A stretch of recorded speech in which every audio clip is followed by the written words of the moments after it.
Recognize that tune, and you know it's time for Digging with Seven and Tennessee Jeff. Join us for the next hour as we talk metal detecting and relic hunting. Join in the chat and post any comments or questions you might have, and we'll get to as many of them as we can. You're listening to Relics Radio on Spreaker.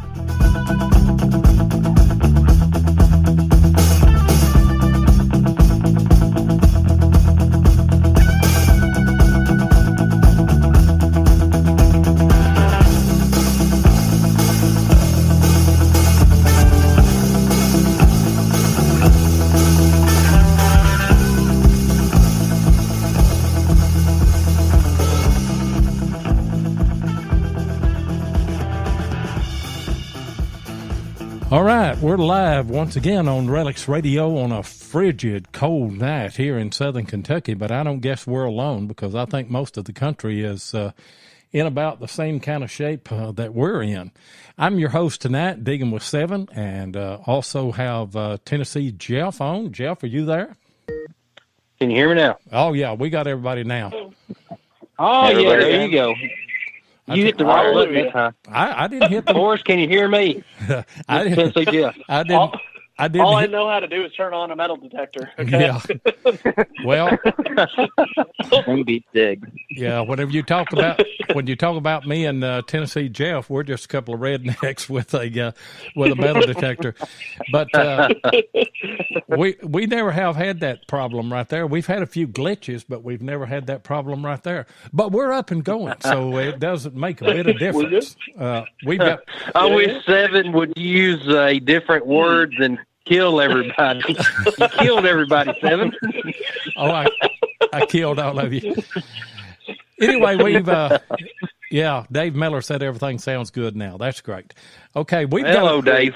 We've got a great show tonight, and let me just run through, and there's Forrest Stinnett, Dave Miller's on, Dennis is on, Bill is on, Mark Hoover is on, Ohio Relic Hunter is on, and I tell you what, we've got a lot of chat. I can't get back up on everything.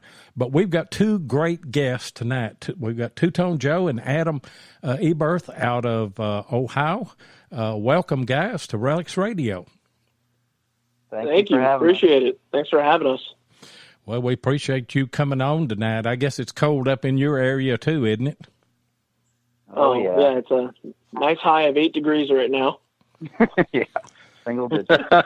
Man. You can't even dig in the woods at that temperature, can you? No, it hurts to walk outside.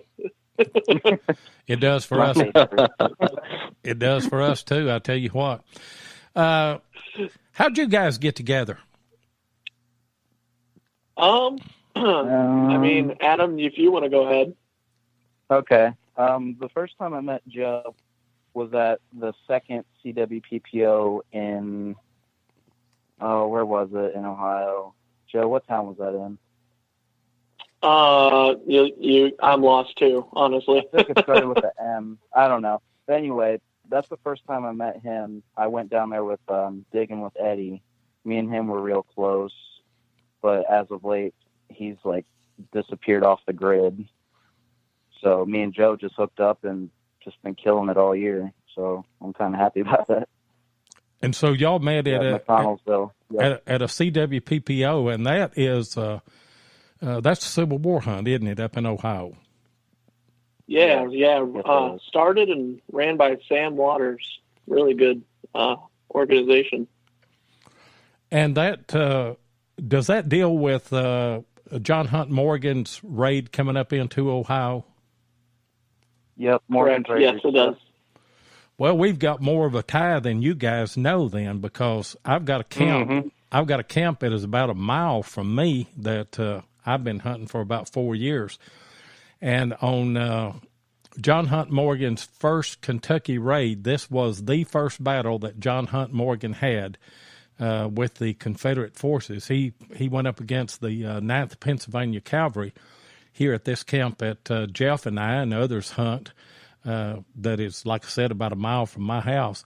And then he didn't go into Ohio then. He had the Great Christmas Raid into Kentucky in 1862. But I don't think he went into Ohio until 1863 or 64. Do y'all know? I know it was later. I think you're right there. I couldn't tell you the exact date right off my head, though. Well, it's a lot of history with John Hunt Morgan, and anytime you find anything that is connected to Morgan, to me, you've really found a good Civil War relic, you know. Oh yeah. Yep. Real. Oh yeah, it's a blast, and it's fun to be able to preserve that.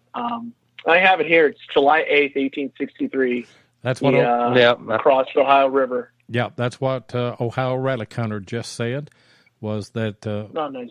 That it was July of 1863. This was his first battle here was July the 9th of 1862. And what research that I've done on John Hunt Morgan, if the Confederate generals had listened to him and went on up, because he would go from here to Glasgow to Cave City and on up to E-Town and up toward Louisville, and he absolutely destroyed their supply train with the railroad and everything. And, I mean, he had them on their heels. If Bragg and the others had moved whenever he told them to, the war would have probably had a different outcome at that time. Yeah, no, I bet so, too, because he was doing so much damage for the little amount of people he had with him, too, from what I've read. Pretty unbelievable. Yeah. But do y'all do very much Civil War hunting up there in Ohio? You know, we don't necessarily go out and say, you know, we're going Civil War hunting kind of like you guys do with your camps, because it's just not something that happened up here, you know, as much. You know, of course, you've got the Morgan's Raiders, but that's the biggest thing. You know, of course, we had a lot of prisoner camps, and we had a lot of Ohio, I believe, was third with the amount of people sent to the war through the Union, right behind New York and Pennsylvania. And so we have a lot of veteran activity. So that's mostly where we get our relics from, are from veterans returning home from war. So, yeah, and they would bring things. We've got some camps down here, don't we, Jeff, where we had some Ohio troops? Yes, we had the main camp right here at my house. It's the 105th Ohio Volunteer Infantry, and I have found a lot of relics on that one farm. And then, of course, you kind of follow them, and then they go from here to it was down below Murfreesboro, and you can kind of follow their camps around. But yeah, we've had a lot of Ohio troops around here. So, I mean, yeah, Ohio. That's amazing. Ohio Relic Hunter, I'm just going to throw it in real quick, said there was 330,000 Ohio boys. So that's quite a contribution, I'll tell you. Wow. Oh, it is. It is. Unbelievable. We have yet to We got Earl in there. Yeah, I've seen Earl from How you going, Earl? From Virginia, good buddy of ours, is in there. I've seen Josh Kimmel is in. Try to mention those as they come in there. Tim Henderson, we got him in there. How you doing, Tim? Yeah, I talked to Tim the other day. Tim's a good friend here from down around Murfreesboro, Tennessee. They've got a lot of Civil War stuff down there as well. Matt Perdue is in. Yeah, he just got in there. And Matt Perdue said 31,000 of them didn't make it home. I didn't realize that there were that many that were lost. I do know that a lot of broken families. Yeah, and I do know that there were 600,000 that were killed in the Civil War. And if you combine the Revolutionary War, World War I, World War II, Korean War, Vietnam War, there weren't that many soldiers killed in all those wars combined. It's what we killed on our own soil, just brother against That's brother. unbelievable. It is. Exactly. Yep. You guys, one thing, and Joe, I've always wanted to ask you this, and every time I think of it, I'm not talking to you or anything. Two-Tone Joe, you bound to have started out with an E-Track, did you? Yeah. Yes, I did. I started out with an E-Track when I was making videos. So, that's the reason I picked that name. Eddie actually came up with it, and I ran with it because that's what I used, obviously, was two-tone and two-tone Ferris, and it worked out very well for me because it taught me that digging everything was really worth it because it was either high tone, conductive, or low tone, which was iron. So I dug a lot and learned that the more you dig, the more you find. That's the way me and Jeff do it. Of course, you got a truckload. Exactly. You got a truckload of trash, don't you, Jeff? I sure do. I have to clean it out twice a year. I mean, horseshoes, the square nails. I mean, it's ungodly the stuff we get. I mean, it's terrible. Yeah. But I mean, I've got a good pile of scrap metal out there. So. Well, same here, man. Well, we're at least cleaning up the environment so people can't get mad at us over that. Exactly. Yeah, that's right. I use that sometimes. I use that as a thing with homeowners, Hey, we're slowly cleaning up the world, so. Yeah. One piece at a time. Yeah. One what, Adam? One piece at a time. One piece at a time. And those pieces, I tell you what, they mount up. They sure do. Oh, yeah, absolutely. Adam, you don't have any nickname yet? Nothing yet. Not that I can think of. What we're Called Babyface. Yeah. I've heard a few people say Babyface on that. Yeah. Heard that a lot in high school. Whenever I was putting together the promo for this show, I put actually the picture that will be on this episode here. I manipulated a little bit in Photoshop and put them together and put a name under each one. And, of course, put Two-Tone Joe. Then whenever I got to Adam, I come mighty close to saying Babyface, Babyface Adam. I didn't do that. Since you guys have got together and started hunting and putting your videos together, I believe that your channel is a whole lot better. That's just my perspective on it. I love the chemistry that you two guys have. Yeah, I mean, I completely enjoy it. I think I'm naturally I can lone hunt, but nothing beats really getting out with somebody who respects and loves the thrill of metal detecting just as much as you do. So it does make it a lot more fun. I've kind of got to the point. That's the way I was before me and Seven got together.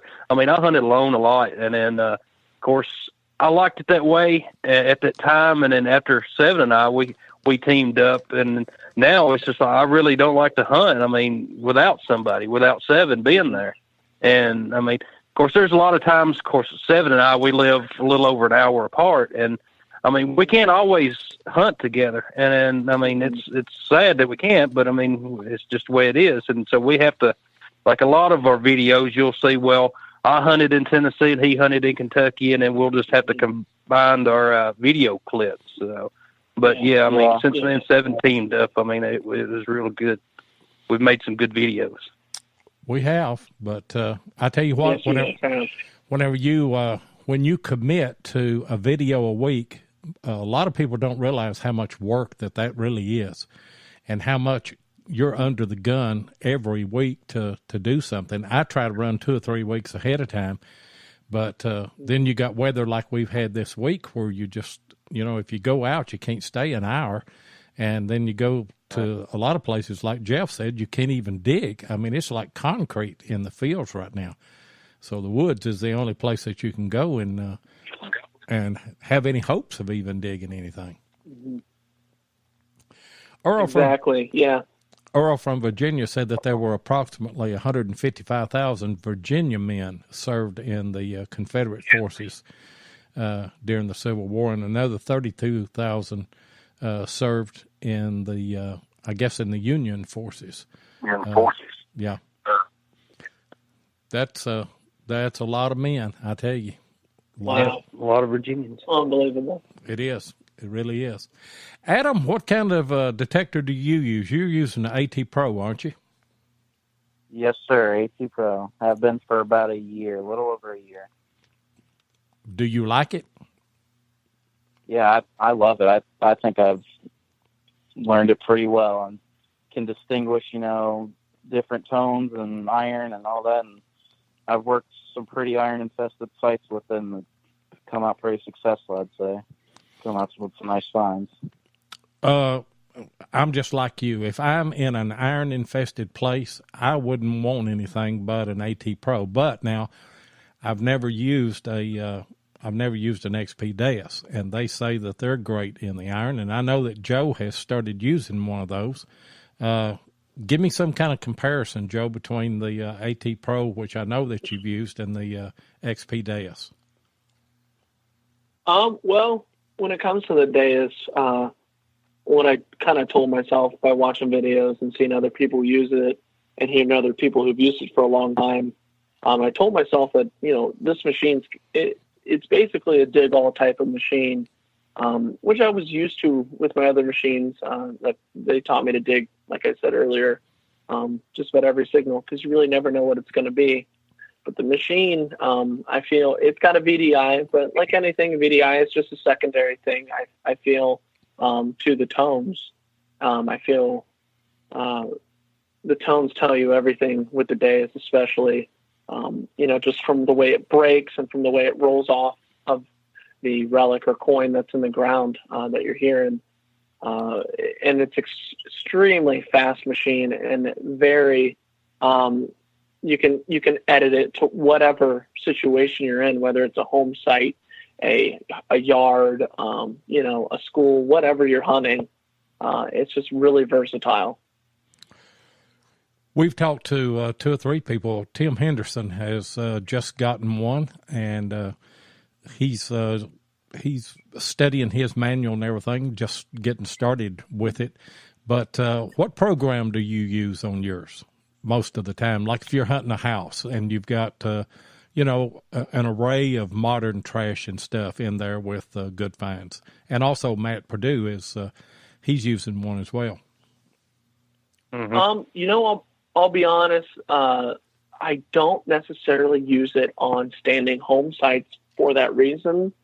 I'm blessed. Obviously, I have a CTX that I can use. That's what I use for my standing home sites. I feel I can kind of not necessarily cherry pick, but I can avoid a lot more junk or pieces of foil than where the Deus really entices you to inspect and figure out what it is and dig it up, which obviously that's not a bad thing. It can be a double-edged sword, and you could dig a lot of really neat things you might not end up digging with something that is a little better, quote unquote, that deals with trash. So, yeah, I had a CTX 3030, and I hunted 2 or 3 years with it. Found a lot of great relics, and I tell you what, if I was going to hunt house sites, I wouldn't hunt with anything but a CTX, because you're right. You can tell. I could tell pull tabs from everything else. Of course, I'll be honest with you. I used it on a Civil War site, and I dug pull tab signals, and one of them turned out to be a tram. So, you guys that are hunting yards and things, especially the old ones, you might want to dig out some of those things. Exactly. No, and that's what's great with the CTX. I feel, and Adam can attest to this. I can call where people are like, oh, pull tabs and nickels sound the same.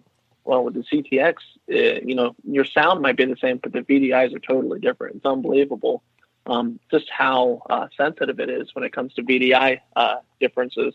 But, like you said, you still want to dig those pull tab signals, because I found buttons, bullets, and, like you said, small silver coinage that ring up in that range.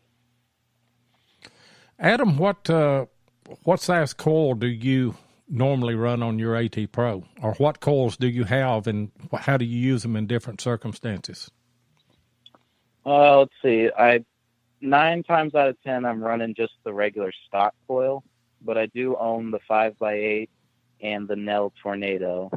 And I'll occasionally use the 5x8 coil at house sites. Like if I have it on already, I'll just keep it on. You know, why not? It's good at picking out targets. And I'll use the Nell Tornado if sometimes we hunt houses that have humongous front yards, or say if I'm doing field hunting.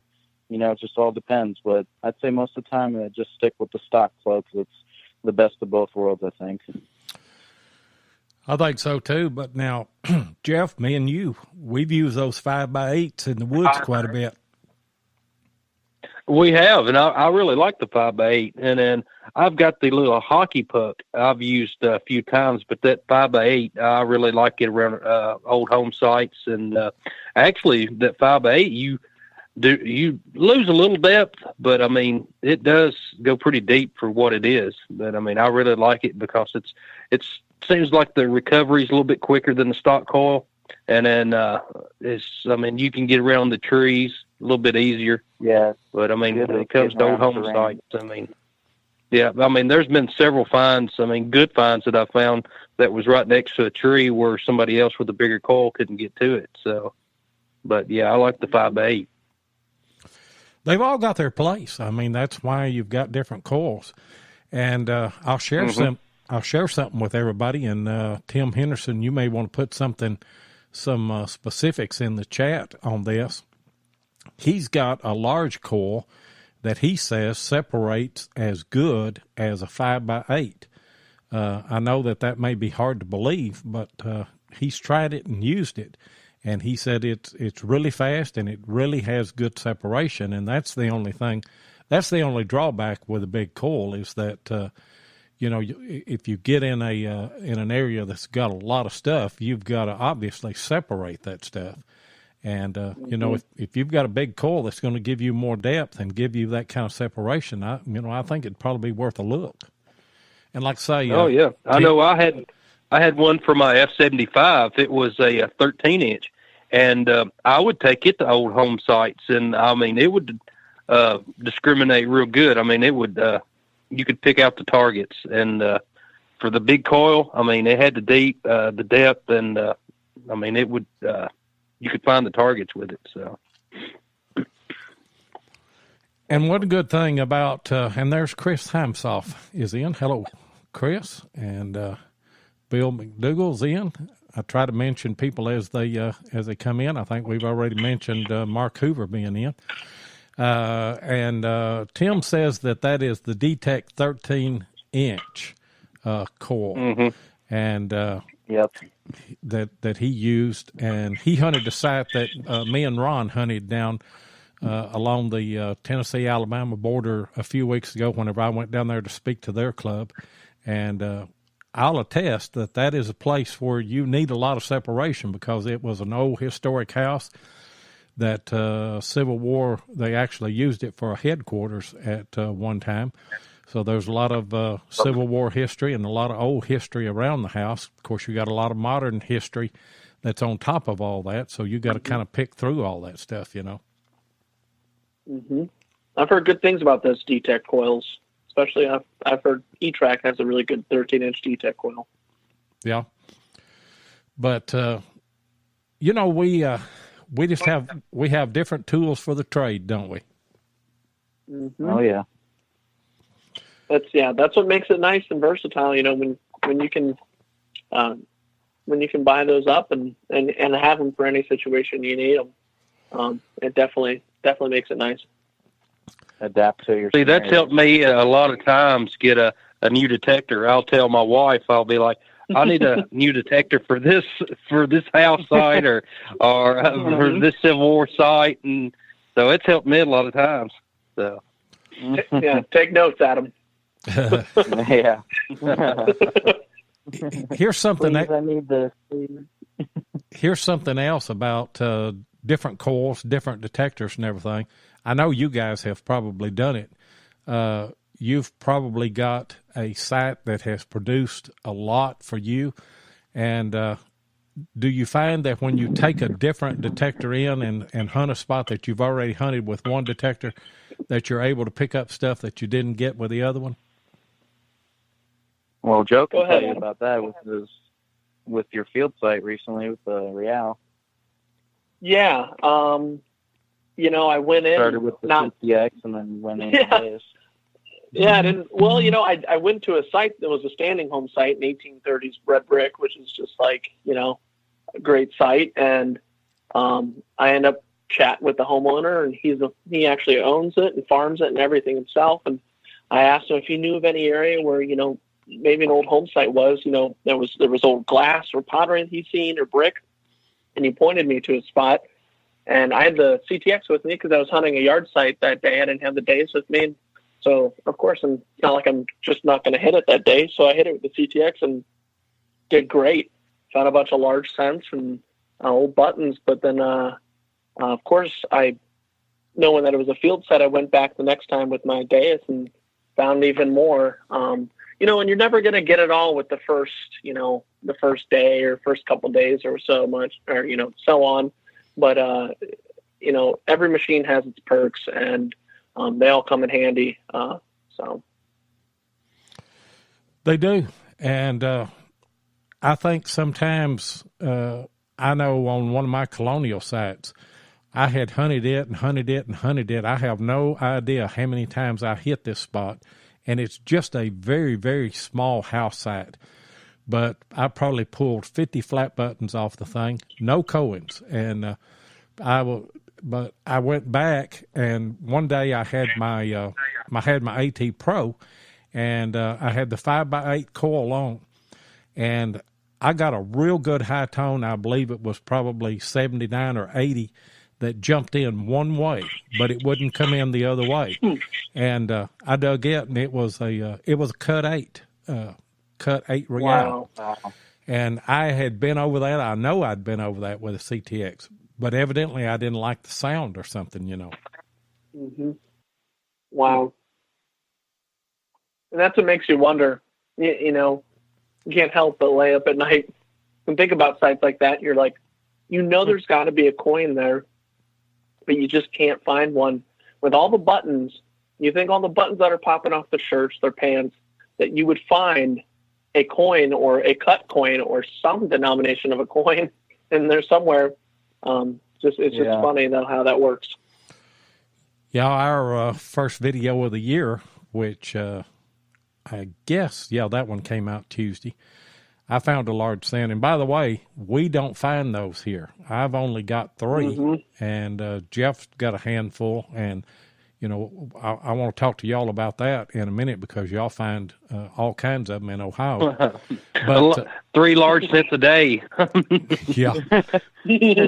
I tell you what, I'd go crazy with that. But you're right. Whenever I go to a site and I pull those flat buttons out, I have hunted those sites enough to know that somewhere there in our area, there may not be a large scent, but there's a cut piece of Spanish silver there somewhere. And it may be, in fact, the next to the last large scent that I found was a terrible signal, wasn't it, Jeff? It sure was. I mean, terrible. And my last cut piece of Spanish silver on the AT Pro was I was just getting like a 41, a 42, and I think the large scent was even lower than that. I think the large scent was in the 30s, and I was only getting it in one way. I actually thought on both of those that's a deep cuff button because that's what they'll do. They sound just so weak, but then when you get some ground off of it, get your hole opened up, then and get them out, they've got a good sound. Why do you think? Yeah, it makes sense. Why do you think that you guys find so many large scents there and we find so few?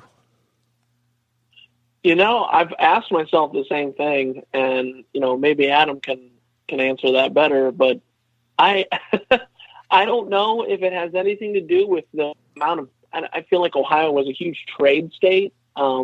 with the river and with the lakes above.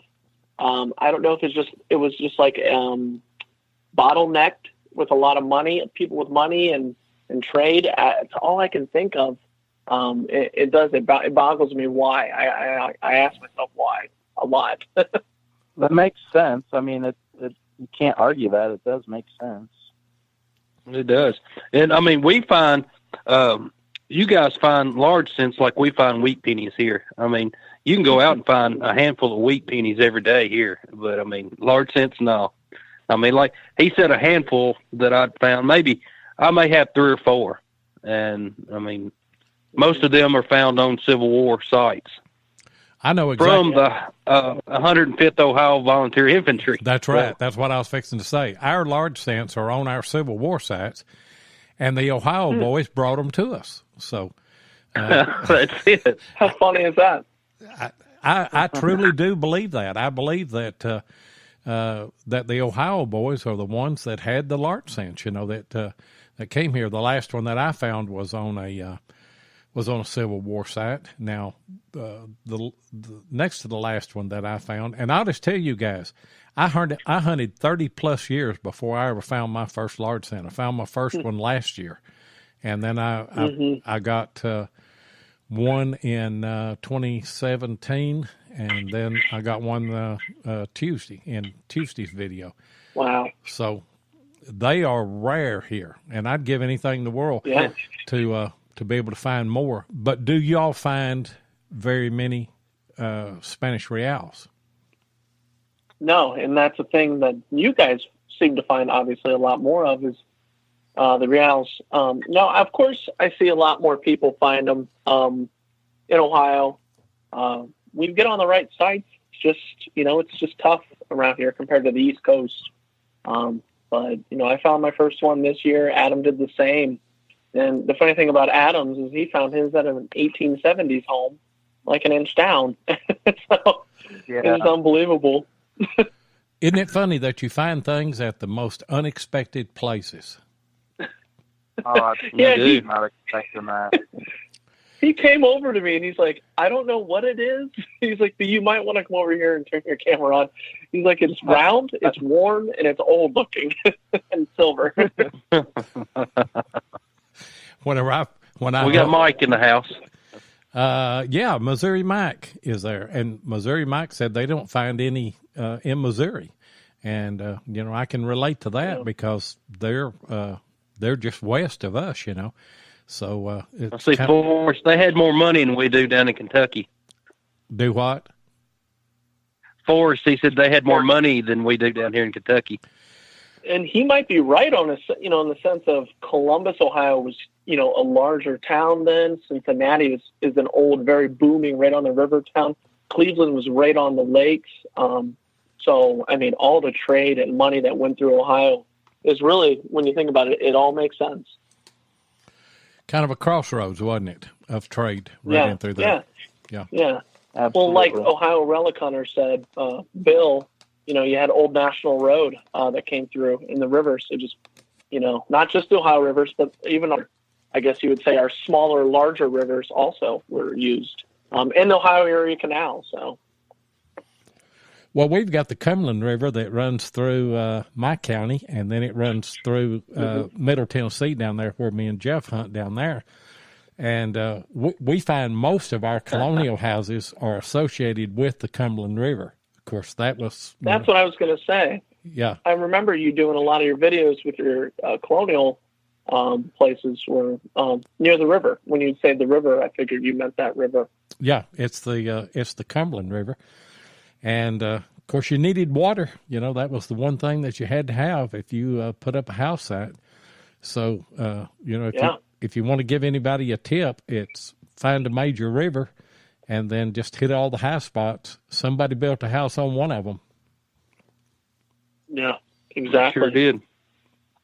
Oh, yeah. Had to have see your what water. Dave Miller put? Do what? You see what Dave said? One advantage of getting old, Seven, you have to slow down. Yeah, Dave's a good friend too. But I want to tell you something now. Me and Dave's about the same age, but he's right. You do slow down just a little bit, I can still run circles around Jeff though, so I ain't worried about it. Yeah, you can. You can. Joe, you and Adam, you do a lot of door knocking, don't you? Yeah. Yes, we do. How do you go about we do. that? That's I'm kind of pretty blunt about it. We try to be personable. We literally will drive around, or beforehand, we also do research on, actually we'll use realtor sites and look for homes at date that are, within the dates we like to hunt. And usually then we will go out and find. Yeah, exactly. And we'll go out and we will check these homes out, see if people are there. And we'll literally just walk up to the door knock. We introduce ourselves, yes, sir, yes, ma'am. We tell them what we do. We tell them we love history and this is a hobby for us. And basically, we just ask them, we want, if we could have permission to metal detect in their yard. And then we leave it at that. I guess it's kind of up to them to come at you and ask you to, what we do is we let them ask us if they would want to see anything. And then usually we'll show them everything. Most of the times we don't get people who want everything. What I've learned doing it over the years when it comes to that, because I know people are going to ask, what do you do when people want things? I'm upfront and honest with them in the beginning, and I'll tell them, we usually like to keep coins and buttons, but if it's something personable you have lost, rings, jewelry, family heirlooms, we have no problem returning those things because what are we going to do with them? But when it comes to coins, buttons, and relics and such, we do like to keep those things unless, of course, it's for a historical dig or something like that. Of course, we turn everything over. But other than that, when it comes to door knocking, that's how we roll. And that's about the only way that you can do it. I mean, it is up to the landowner. And Jeff and I have some sites that we hunt. On my Civil War site that I have that's a mile from here, we turn everything over to the museum here. And then during the year, I go to all the schools in my county, and I give about an hour presentation on the Civil War history, and especially the history relating to our county here, and Morgan traders and all that. So that's opened up a lot of doors for me, And same thing with y'all. You if you get in with one landowner, then they are going to know other people, and that kind of helps you there, doesn't it? Oh, 100%. And like you said, you give a little to get a little. That goes with a lot of things in life. But, you do that, and, like you said, you can turn around. One landowner turns into, 3 landowners turn into 6 landowners, and so on. It's kind of like the old riddle that my dad told me whenever I was little. He said, would you work for me for a penny a day if I double it every day? Or would you rather that I just give you $300 for the month? And I said, I'd take the $300. And he said, you're foolish then. And if you figure it up, it is in the millions if you take a penny a day and double it every day for a month. So that works that way. I mean, if you get in the door with one landowner, it could be then that may give you 2 more, and then that may give you 4, and then 8, and then before you know it, you've got a pretty good bunch of places to hunt. Exactly. Yeah. Exactly. One thing that I think that helps you guys too, a lot of your older houses are still standing, where ours are not. Yeah. There are a lot of old homes still standing here. I don't know if I think your area is probably a little older than us. Maybe I'm wrong. But most of the homes that we do find standing are usually 18. I mean, we're very lucky if we get into 1800 to 1809. Usually we'll find, 1812s. We're really lucky. Usually 1820s, 1830s, 40s, 50s. Those really, grab us because, we've been doing it long enough. Those houses just pop out at us, and they're usually, in our area, typically red brick homes. And if they're not red brick, they're wood, but they have a salt box build. And just a very distinguished look to them. Huh. So you're able to drive by or drive down the road and look at a house and pretty well judge the date of it by the construction of it, right? Absolutely. Yeah, that's what we've done for a while now. Of course, every once in a while we get fooled, but I'll tell you what, we're about 95% of the time we're right. And at least being a pre-1900 home. Yeah. Yeah. We'll look it up. See, most of ours down here, they were burnt down during the Civil War. I mean, most of your older homes. And so, I mean, we have no maps really of them. And if we run up on a good colonial site, then, I mean, it's pretty much just luck. We're looking for something else, and we'll run up on a real good colonial site. So, like I said, we have no maps of our colonial sites here. So, what was you going to say? Yeah. What was you going to say there a while ago, Adam? I was just saying, like, say if we glance at a house and we both agree on the date, and then we look it up, and a lot of the times we're pretty much right on the money within about 10 years or so. You look at the foundation of it too, don't you? I've heard you and other guys mention the foundation of a home. Yes. Yeah, most of the oldies will be a sandstone foundation. See, those are things that we're, that's all new to us because we really don't do that. I mean, we can tell an old house because, like Jeff said, most of our old houses are completely gone.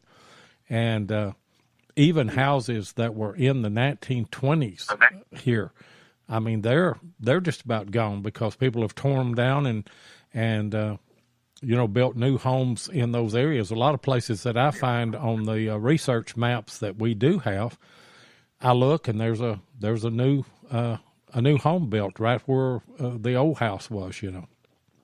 Wow. Mm-hmm. we got Jeff Ford in the house. How's it going, Jeff? Yeah, I seen Jeff come in there, and Larry Stevens said, "Were you in the Civil War 7?" and then Matt Perdue said, "Sergeant 7." I tell you what, you guys see what I've got started. Look what just jabbing at you. Hey, we got Trenton Yoder in the house. His boy Trevor won the Go Find 40 metal detector that we gave away last week, and we had Trenton and Trevor on last week. So, hello, Trenton. Nice. I tell you what, that was C7. You did say you look like General Payne. The general was over Gallatin. I do. I tell you what, if I had a black beard, of course, I've got gray hair, so if I grew a beard, I'm sure it'd be gray. But if I had black hair and a black beard, I'd look just like General Payne. Wow. Missouri Mike also says, look at the chimneys. What do you guys find on chimneys that give you some kind of indication? Yeah, I mean, a lot of times it's either the what it's constructed with, or which is usually for us is brick. But we also look at where it's positioned. Dual chimneys, one on each end of the house, is a very good indication of an old home site here too. So that's just just not normal, obviously, post 1900. I feel to have dual chimneys. These people obviously also had a little more money than the normal person that around that time. Well, they were trying to heat the house, and they'd have a fireplace in each side of the house back in the day. Mm-hmm. Now, one thing that Jeff and I do find is when we're up in the woods scouting, we can find a chimney stack that has, limestone square stones where a chimney was and where it's all fell down. And that's always a good indicator for us when we find those. Mm-hmm. Oh, yeah. Yeah, we don't see a lot of that around here. Most of our home sites are just fields, just because there's a lot of farming around Ohio. So it's just kind of the way it is. Well, they probably when they converted those over to farm fields, they probably just cleared all that, probably pushed them all out and everything, you know. And exactly. A lot of ours are, and I don't know if you guys see this or not, but today, if you go and if you just look at the demographics of how your communities are set up, everybody builds their house close to the main road now. Back in the day, it wasn't that way. Back in the day, they would build in the back end of the hollers here in Kentucky and Middle Tennessee. And the reason why they would do that is because that was the cleanest water that they could find. That was where the spring started, and you wanted to get as close to the spring with your house as you could. So I don't know. That makes sense. And were the haulers there because they were carved out over thousands of years because of the spring and water? Probably part of it. Okay. Where they were, where the water had ran out of that, you know, and you'd have a small branch or a small creek. Mm-hmm. And it's just the lay of the land. I mean, that's just the way it is here. True. We don't, in fact, the only flat land that we have is river bottoms.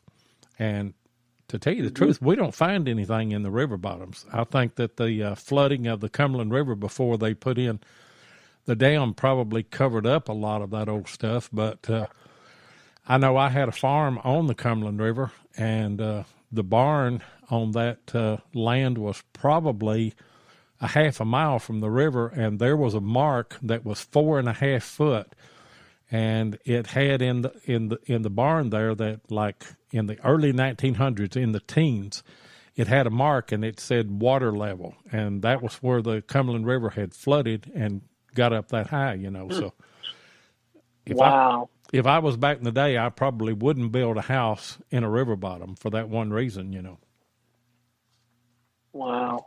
Yeah, no kidding. I know, no kidding. Like the little town of Hartsville down the road from me, their courthouse has got marks on it when the Cumberland River flooded, and it was before they built the dam for Old Hickory Lake. And I mean, it got way up. I think it was like maybe 6 foot into the courthouse. So I mean, wow, there was a lot of water. You know, I've got actually some videos where I hunted a site, and the Ohio Relic Hunter would know what I'm talking about. Basically, it's an area that's a field now, and they actually had to move the town, and we actually got to hunt this site, and I guess it was hit before us too, of course, but we ended up pulling a lot of large cents and actually some Spanish silver out of this site, and old American silver, and buttons, and actually I saw a War of 1812 martingale pulled out of there too, a dragoon martingale, so it's pretty neat spot. That's say the least. Mm-hmm. That's on my bucket list is martingale. Yeah. Sure is. I've seen a few of those. I got a martingale this year.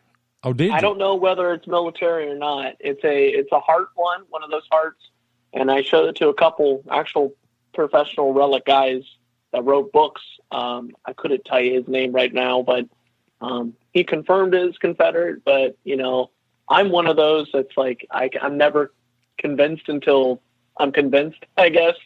So I don't want to be too excited, but it's a martingale for sure. But whether it's military or not, I just don't know.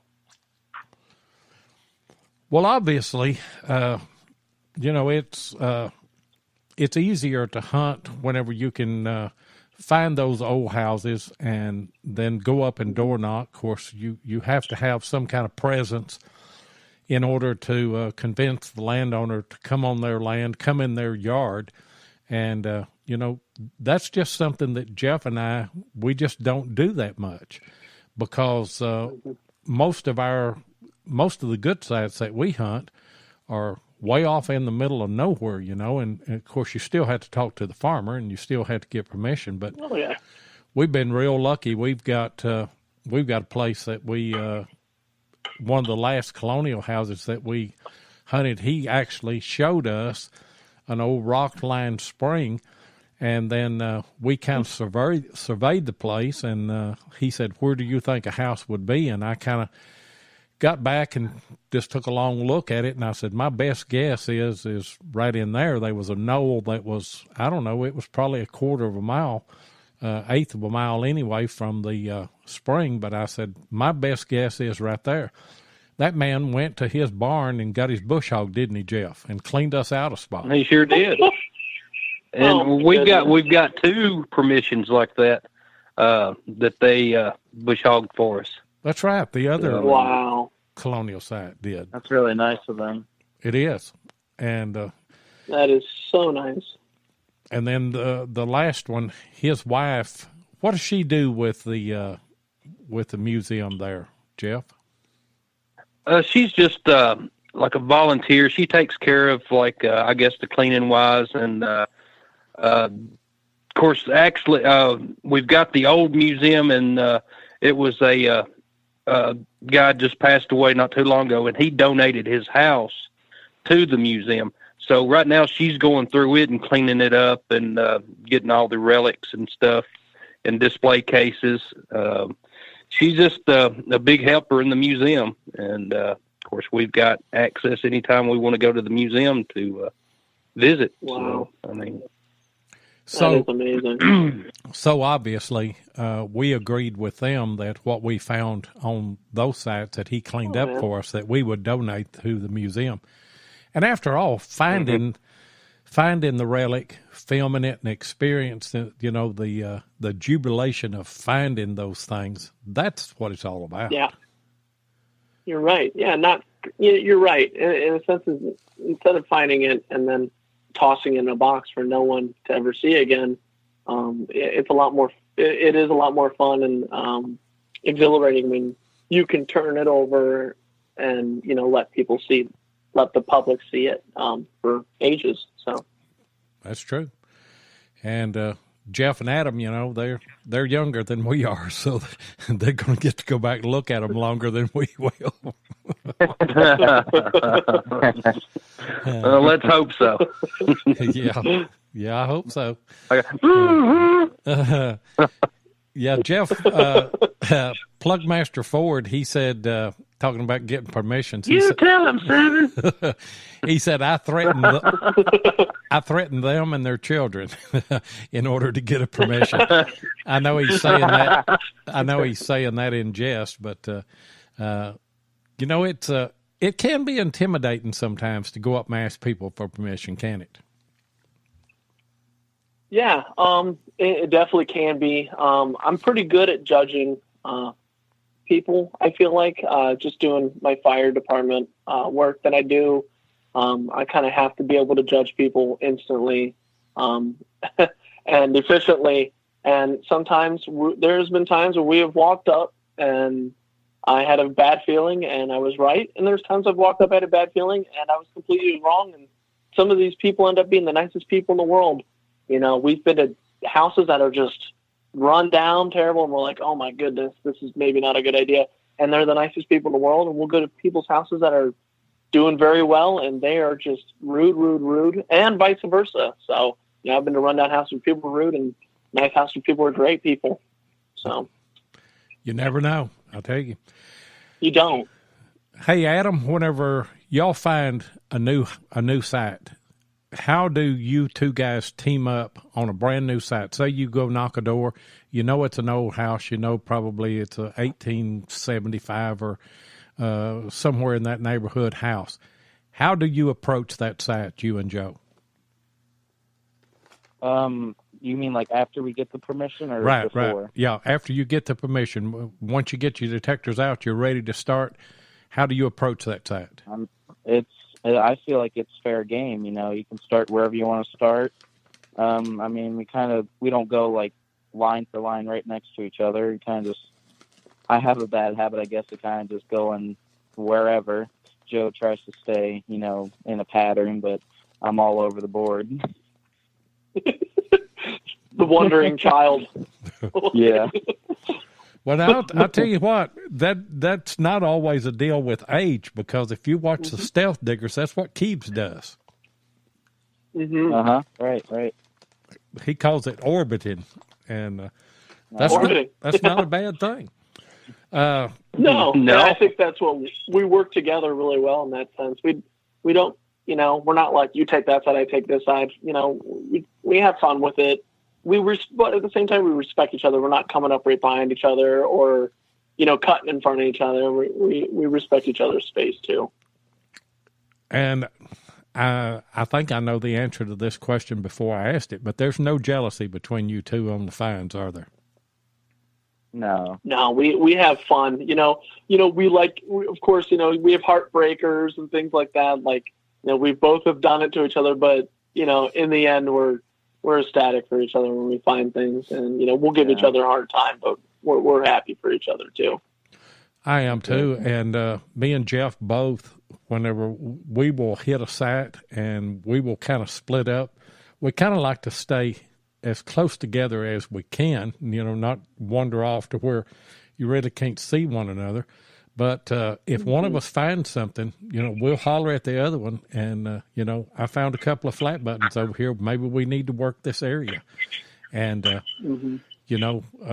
and sometimes whenever you do that, when you call your partner over, your partner may make a great find, but that's what you were there to do, was to make a great find and to have something to make a video out of. Exactly. That happened on that last Riel, and then what was it, that half cent I found?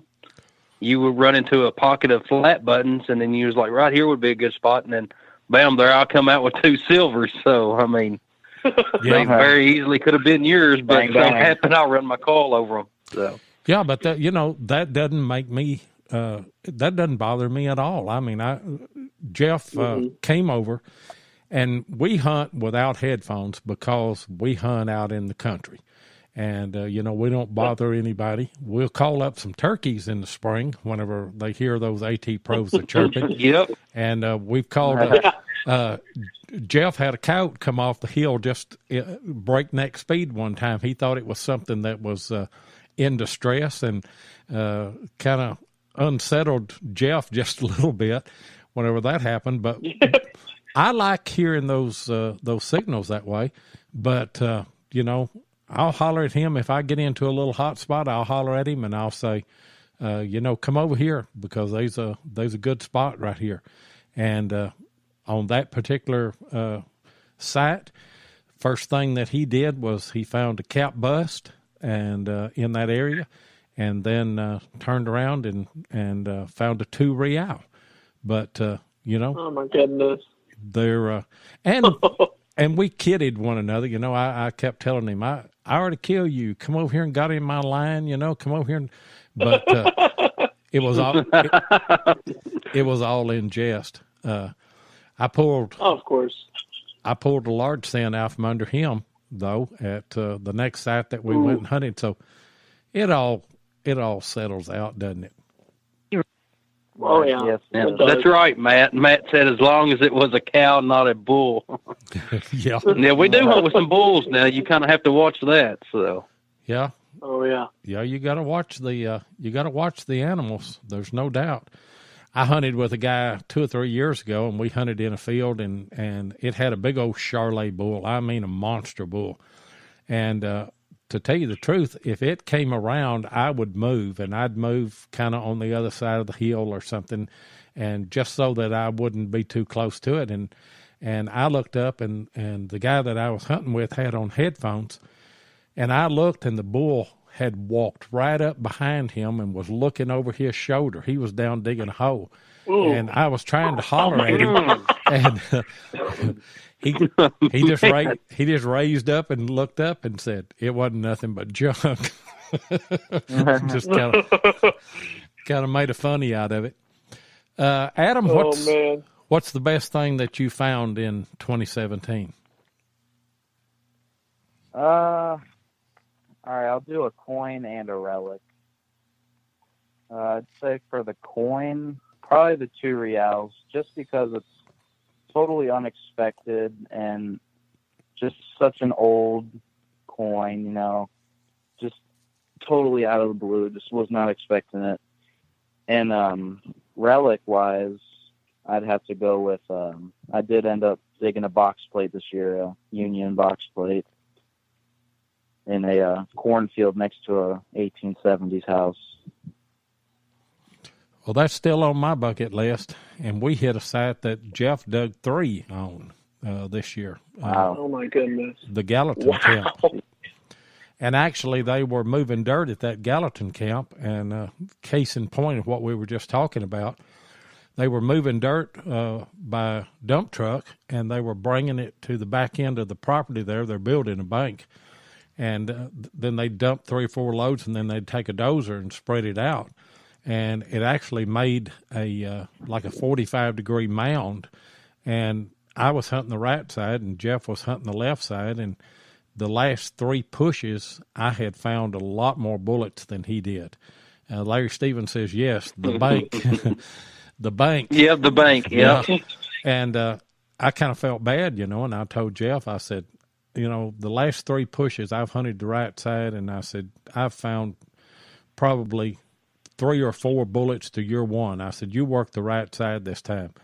So he said, it doesn't matter. And I said, well, I'd just feel better if you'd work the right side. And he said, okay. And so first signal that he got. Yeah, I'll do it. First signal he got on the right side was a U.S. box plate. And so I was happy for him. But that's a good find, Adam. Yeah, thank you. What about you, Joe? What topped your 2017 year? Like Adam, I got a coin and a relic, I guess you'd say. Relic-wise, it's the same as Adam. I got lucky enough to find a U.S. box plate at an 1860s home, actually in the yard. Obviously, very unexpected.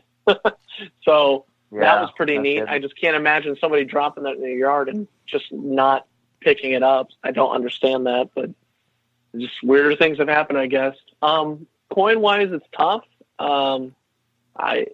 I obviously found my first real, a 1775, which is really neat and in a beautiful shape, honestly. Usually I would think finding it in Ohio would be well worn, considering, Ohio is not as old as most areas that find reals. But I would have to go with my earliest American silver when it comes to coins. Those I was looking for a cap bust, any denomination coin for a while, and unexpectedly at an 18. I think he said that the house was 1860s, but we think it's older.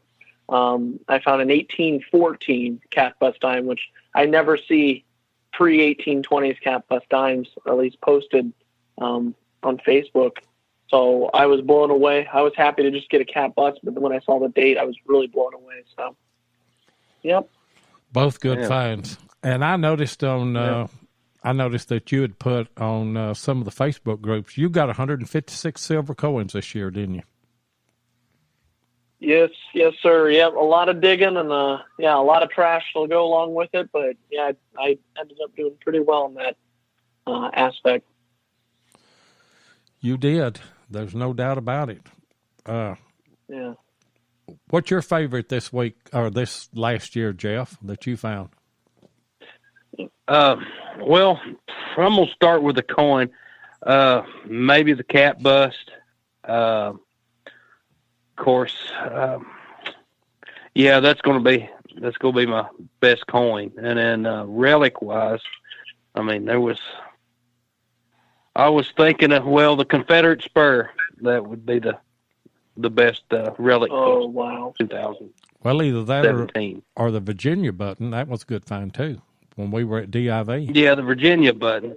Well, see, the reason I didn't pick that one because I found it in Virginia, and then a lot of guys have found state seal buttons in Virginia. So, not everybody's found a Confederate spur in Middle Tennessee. So, but I really like that spur. Yeah. So, what about your 7? Oh, I don't know. I've got so many things that I found, and nothing really spectacular. Coin wise, it would probably be one of the large cents because we don't find them. And I'm always excited to find a real, and I found 3 or 4 reals this year. So, I couldn't really narrow it down to one thing that just popped out at me, other than the little brass shoulder bar that we found at the Gallatin camp, because we can put a name with the first lieutenant that wore that bar. Because of the way it's made, we know it was a first lieutenant's bar, and we've got the name of the first lieutenant. So, and that's really neat. I tell you what, that is a little piece. I mean, it is so small. I was just, it was just an accident that unbelievable that I found it. It was a small piece. Yeah. It really was. Jeff also found a Script I War of 1812 button at a spot that we almost left. Oh, wow. Yeah, that was a great find. And then, of course, Seven and I had hunted this place. Of course, we'd done research, and then I'd found it on a 1950s map, historic aerials. And you could still see the top of a house. And then we thought, well, we'll check it out. It was behind his daughter's house. And so we went back there and checked it out. And then we run up, and, of course, it was a lot of modern trash. It was probably, what do you say, 1920s house? Yeah, I'd say so. And then, of course, it was a lot of aluminum and stuff. And we went down and we found this rock wall right next to an old pond. And, of course, you could tell the rock wall, it was hand-cut rock. I mean, it'd been there since the early 1800s. And so we detected a little bit, and he said, well, I got a signal. And he said, well, if it's not a button, we're going to leave. And then sure enough, it was a button, and an old flat button. And then, of course, he's like, well, I told him, I said, I guess we're staying. So next thing you know, we started working this one area. I mean, we were pretty much shoulder to shoulder on this one little flat spot. And then we hunted it and found a lot of flat buttons in this one area. And didn't you end up finding a cut silver just right around the corner? Yeah, I found a cut silver a few hunts later, and that was one of those sites that Jeff's right. We just almost left. Have y'all got any sites like that you've almost left, Joe or Adam, either one, and then decided to stay, and then it paid off that way? I don't know, Adam. Can you recall? I just remember one. It wasn't amazing, but there was this house we hunted over the summer, and real big front yard, and the whole front yard was like dead.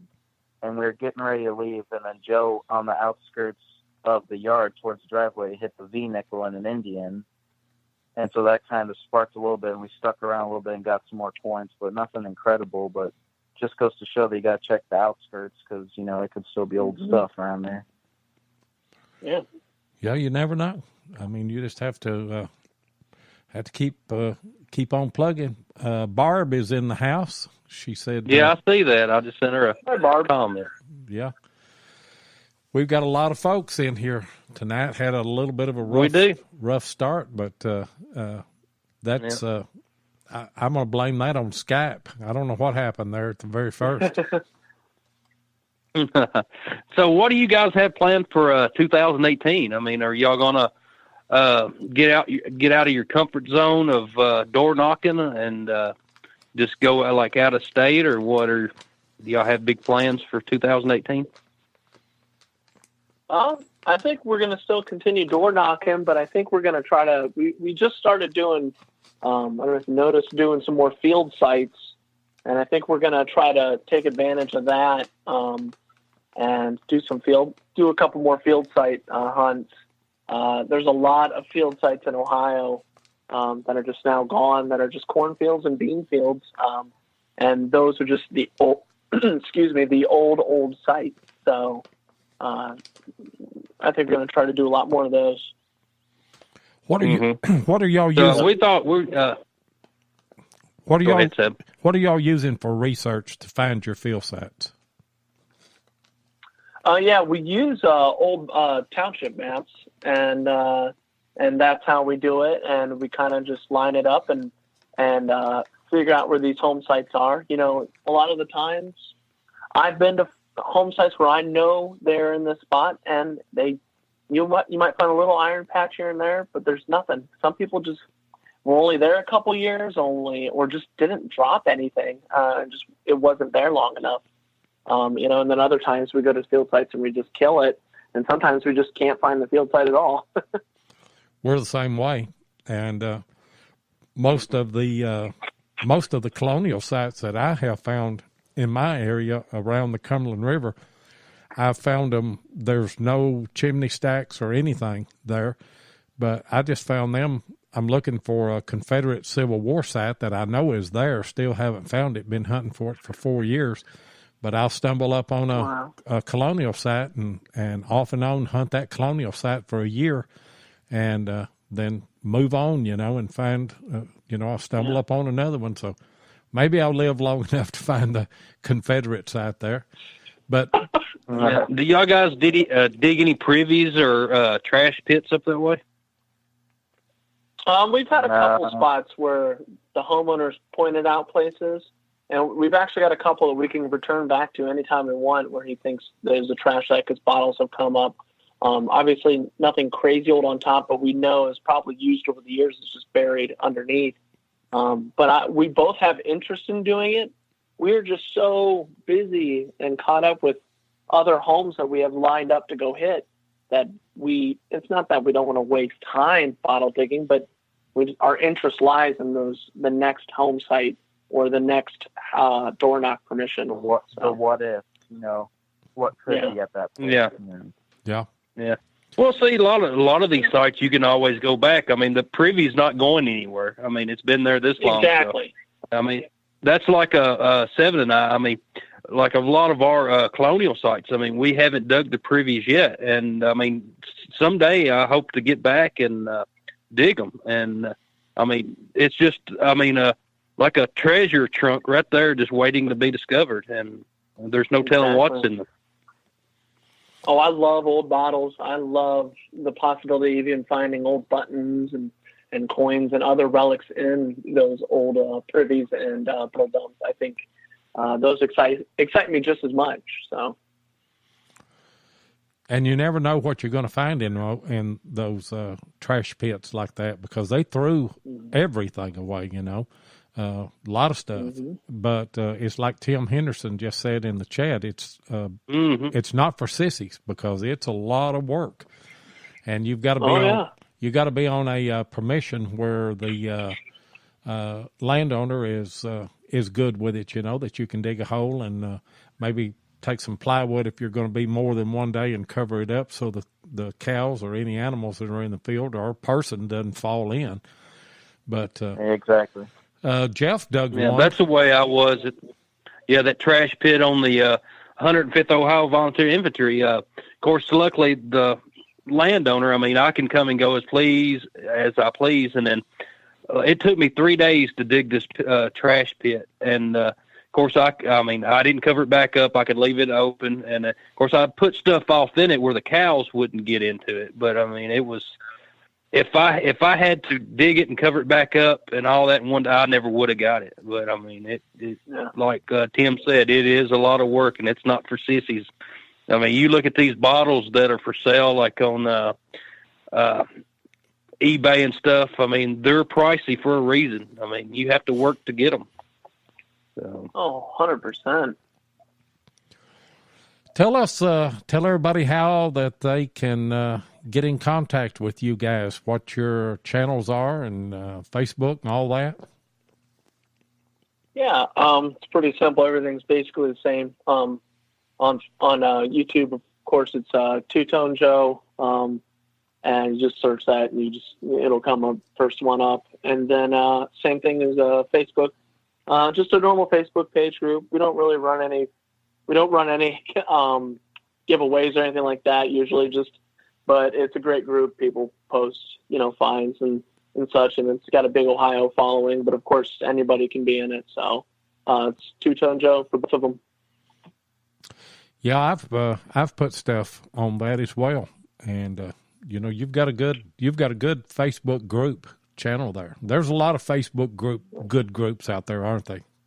Oh, there are. That's what makes it fun. I think as long as you have fun with it, you'll get what you put into it.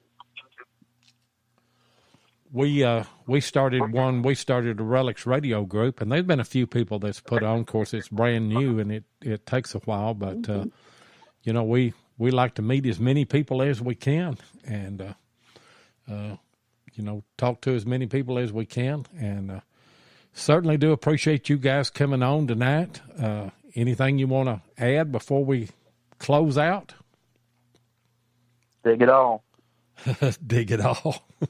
Dig it all. Oh, most definitely. Dig it all, and don't be afraid to ask. That's right. Yeah, That's right. Be yourself. They can't eat be you. respectful, and you'll never know if you don't go looking. Right. Would you, if you knew it was going to be this much work, would you have got in this hobby at the start? Are you asking Adam or me, or both of you? Yeah. Honestly, I have always had a love for history. It goes back to when I was writing and, for school and grade school, I always wanted to be a history teacher, and I always wanted to do something with history. I loved history, and I think I got it from my dad and my grandpa, and they always watched the History Channel, and my dad was big into military things, so same with my grandpa, because they all served. So I always loved history, and I think it only was a matter of time before I finally, stumbled upon it, and it honestly has changed my life for the better. I've met so many people and have found and touched so many coins and relics that I never thought I would ever hold in my hand. So it's pretty amazing hobby. I think we all agree with that. Mark Hoover said he would have done it a lot sooner. I think that. Yeah. I think if I had known what I know now, I would have got into relic hunting a lot sooner than I did. I wasted a lot of time in schoolyards and old churches and things like that, and probably passed up a lot of opportunities, to find stuff. But I'm satisfied with the direction that Tennessee Jeff and I are going right now, and I think that that you two guys are satisfied with the direction that you're going. 100%, yes, we are. Definitely. Very much so.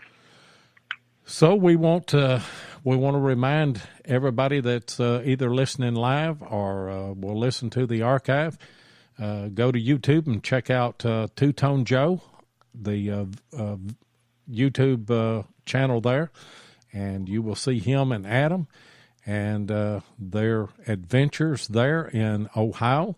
And then go check out Two-Tone Joe Facebook page and post your finds there and get in the group. We're part of that group, and I can tell you it's top notch. There's no doubt about it.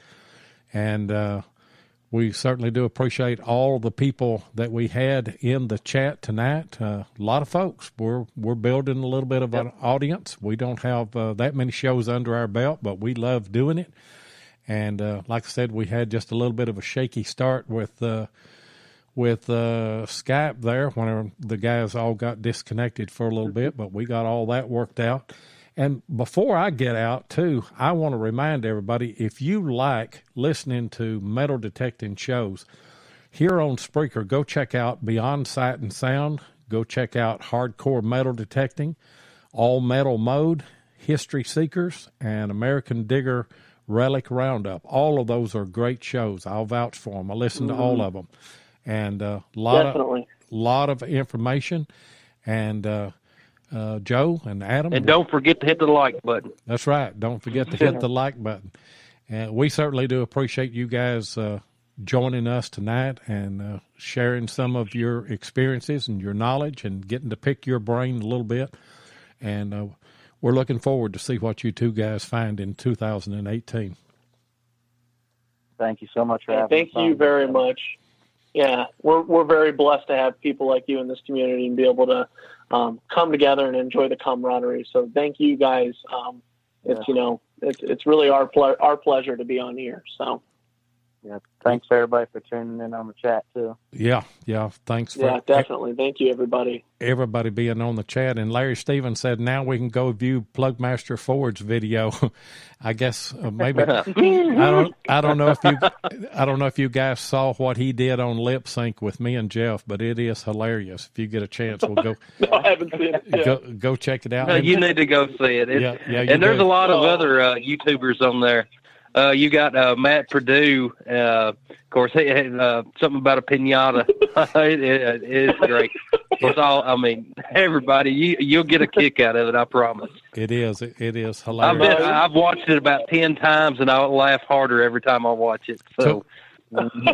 Took me 10 times. What he did there, Adam and Joe, was he takes a clip of people's video, and he took me and Jeff, and we were at a what we call our talking clips at the end, and he had me rapping, and then he had I was doing this rap, and then Jeff was saying, you tell him, Stephen, and I couldn't.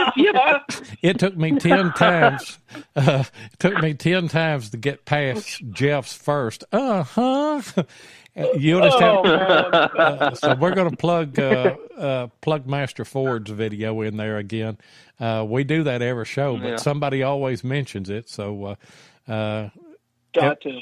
And Nugget Noggin, you got to watch Nugget Noggin too, because he's got Nugget Noggin on there, and he said, if you tape a bunch of pennies to a frog's back, he'll drown. He is. It is hilarious. Oh my gosh. It's worth you going and seeing it.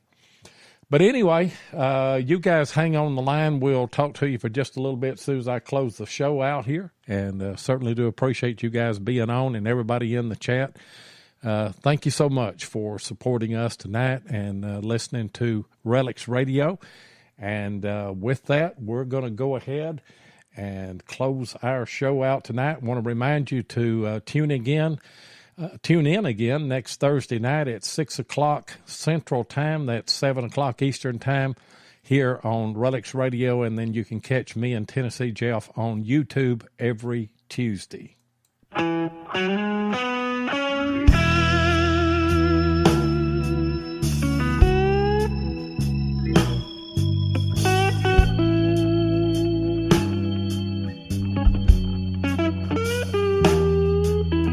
Thank you so much for joining us tonight on Relics Radio. We really do appreciate it. Be sure and join us each Thursday night at 6 p.m. Central Standard Time. That's 7 o'clock Eastern here on Spreaker. Take a moment and hit the like button, and be sure that you follow us on Spreaker so that you'll get notifications of all of our upcoming broadcasts. You can also find us on YouTube at Digging with 7 or Tennessee Jeff, or you can check us out on our Relics Radio Facebook page. If you'd like to get in touch with us, then send an email to diggingwith7@gmail.com. We'd love to hear from you. And we hope that you'll join us next Thursday night. And until then, get out there and dig some history.